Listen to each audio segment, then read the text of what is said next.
అది కూడా నేను ఇక్కడ మెన్షన్ చేసి ఎక్కడైతే ఈ నెంబర్ని యూజ్ చేస్తామో 97 small letters capital letters numbers అని చెప్పి సో రిమైనింగ్ నెంబర్స్ అన్నీ కూడా మనకి ఏంటి స్పెషల్ క్యారెక్టర్స్ కానీ అదర్ లాంగ్వేజెస్ కానీ చూపిస్తాయి.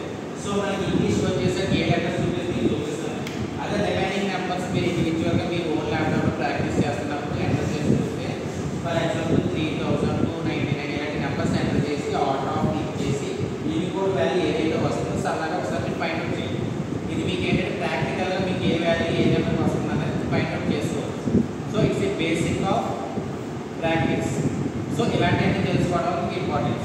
సో అలా మీరు చేసినప్పుడు ఏంటంటే అదర్ లాంగ్వేజెస్ కూడా వస్తాయి. ఇది క్లియర్.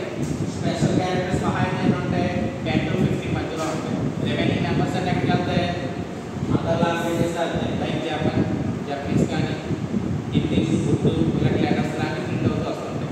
ఒకసారి మీరు ఓన్గా ప్రాక్టీస్ చేసినప్పుడు సిస్టమ్ ఎంటర్ చేసి చూడండి. ఆ రిజల్ట్ అయినా అవుట్పుట్ మీరు చెక్ చేస్తారు. ఈజీగా వస్తుంది. ఓకేనా. సో ఇక్కడికి వచ్చేసరికి ఏం చేస్తున్నాం మనం యాక్చువల్ రూల్స్ డిస్కస్ చేసుకున్నాం. రూల్స్ని ఏమనుకున్నాం మనం ఏదైనా సరే ఒక వాల్యూ వేరియబుల్ అసైన్ చేసినప్పుడు మనకి ఏమొస్తుంది యూనికోడ్ అనే వాల్యూ తీసుకున్నాం. ఇది ఒక variable data. So next range of 65 to 91 ఇచ్చాం. అంటే ఏంటిది రేంజ్ ఆఫ్ ఎందుకు వచ్చింది మనకి ఇక్కడ మనం ఇంటిజర్స్ డేటాని యూజ్ చేస్తున్నాం. ఎందుకు ఇంటిజర్స్ డేటా యూజ్ చేసినప్పుడు రేంజ్ ఆఫ్ కంపల్సరీ యూజ్ చేయాలి.